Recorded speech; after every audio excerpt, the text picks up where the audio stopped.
Bonjour les amoureuses et les amoureux du monde du silence.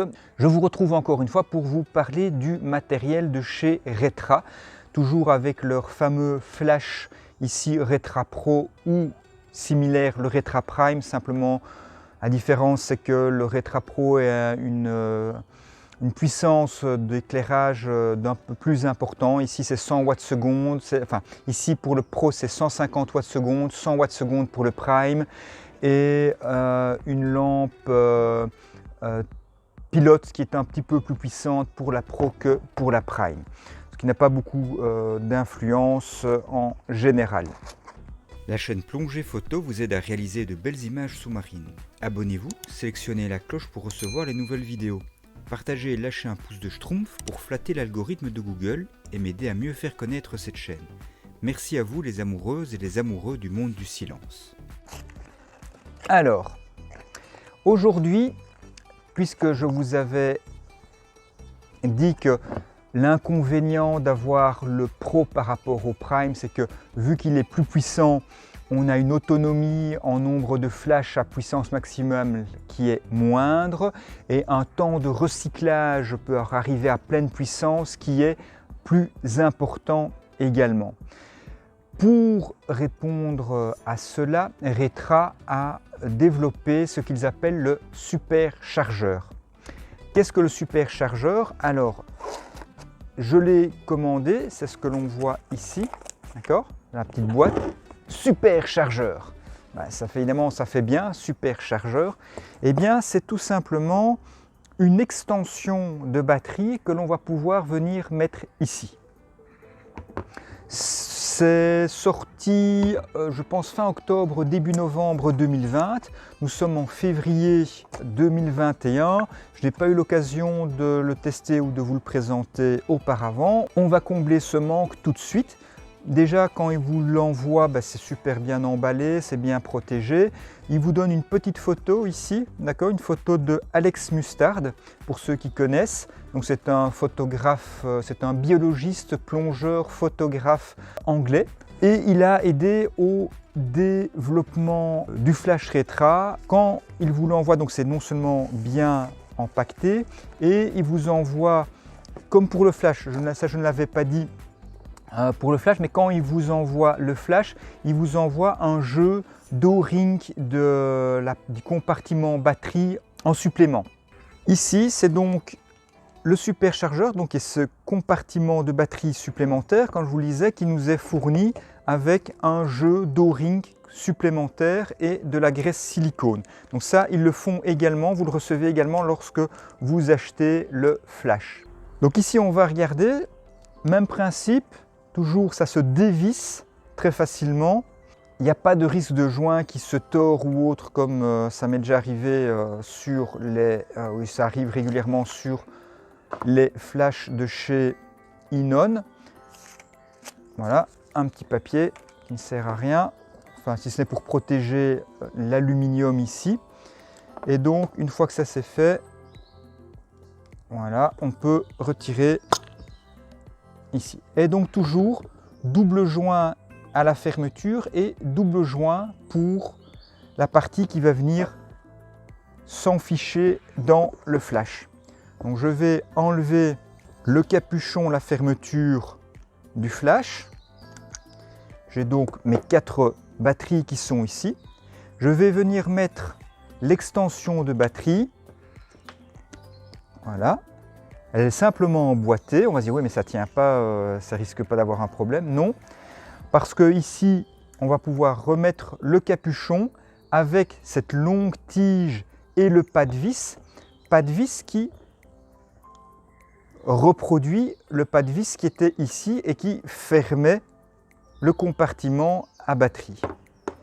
Donc je vais y placer les batteries supplémentaires. Il y a également ici les dessins du positionnement des batteries.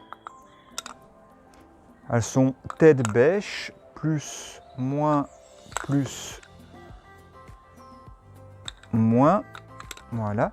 Je viens mettre le capuchon ici. D'accord. Et je vais venir visser. Et donc d'une part, on ramène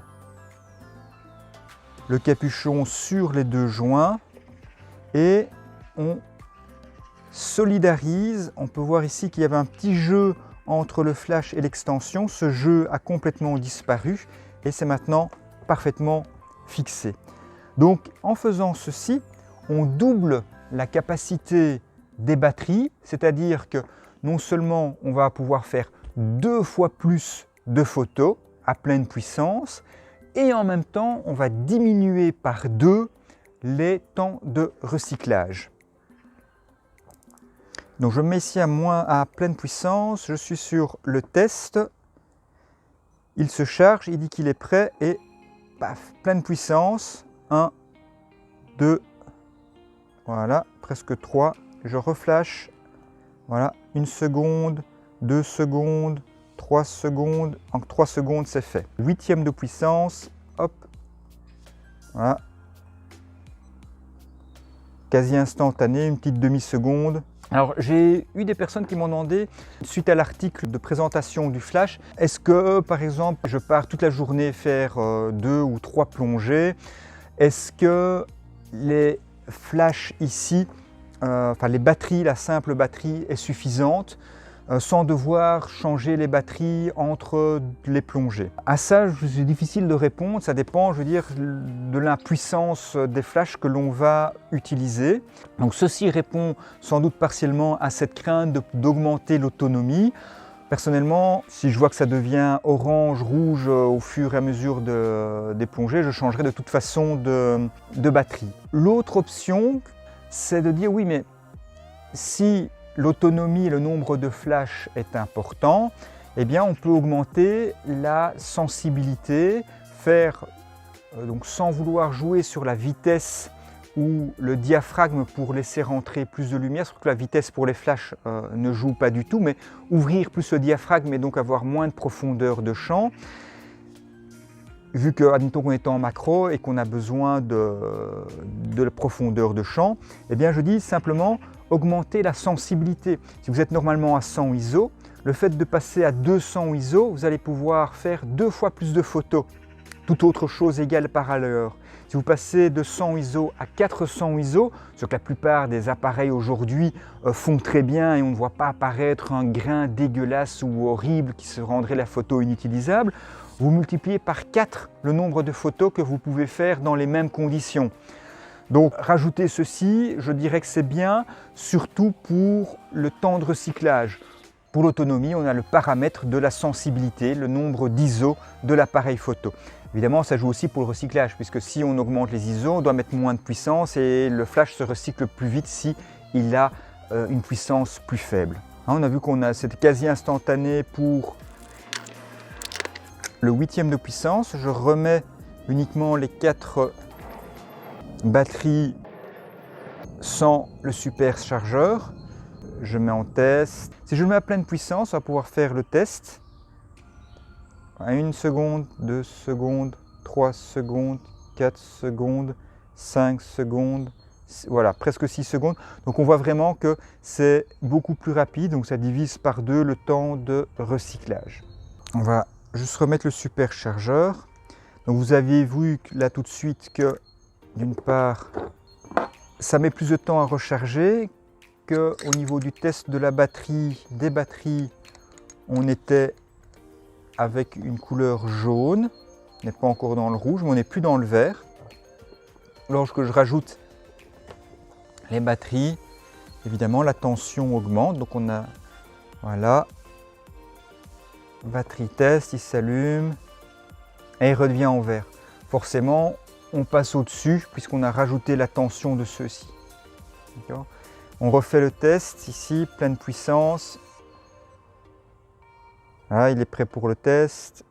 Voilà, 1 seconde, 2 secondes, 3 secondes et il est prêt. Donc voilà, on voit bien que c'est plus rapide, que l'autonomie, on repasse d'une lumière jaune à une lumière verte. Donc j'ai encore toute la capacité nécessaire.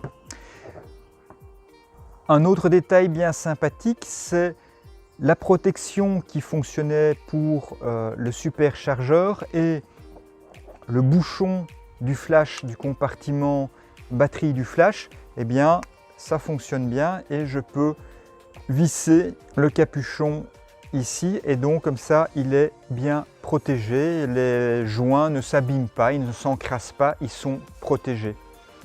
Donc voilà, j'espère que cette vidéo sur le superchargeur dont les principaux intérêts sont 1. Doubler le nombre de flashs possible, toute autre chose égale par ailleurs, et deuxième avantage, diviser par 2 le temps de recyclage, de recharge du flash, toute autre chose égale par ailleurs. Et donc d'ici la prochaine vidéo, je vous souhaite de belles plongées, de belles photos. N'hésitez pas à vous abonner en cliquant sur le bouton idoine de YouTube, donc s'abonner, et également sur la petite cloche pour ne pas rater une prochaine vidéo relative à la photo en plongée. D'ici là, je vous souhaite une bonne continuation. À bientôt. Salut! Merci d'avoir regardé cette vidéo jusqu'au bout. Si vous l'avez appréciée, aimez-la et partagez-la. Vous pouvez aussi me laisser un commentaire ou me poser une question. Je pourrai ainsi vous aider en y répondant. Si vous n'êtes pas encore, abonnez-vous, sans oublier la cloche pour activer les notifications et être informé de la mise en ligne des prochaines vidéos. Tout ceci m'aidera à faire progresser cette chaîne. Vous pouvez également télécharger votre cadeau gratuit, mon livre numérique intitulé « 4 étapes pour réussir ses photos macro en plongée ». Le lien est dans la description de cette vidéo. Cette chaîne travaille de concert avec mon blog www.plongephoto.com. Vous y trouverez des dizaines d'articles pour débuter, pour vous aider à progresser et pour vous inspirer en photographie sous-marine. Pour terminer, n'hésitez pas à vous abonner à ma page Facebook Plongée Photo. Vous serez ainsi notifié de la sortie des prochains articles de mon blog. D'ici la prochaine vidéo, je vous souhaite de bonnes plongées et de belles photos.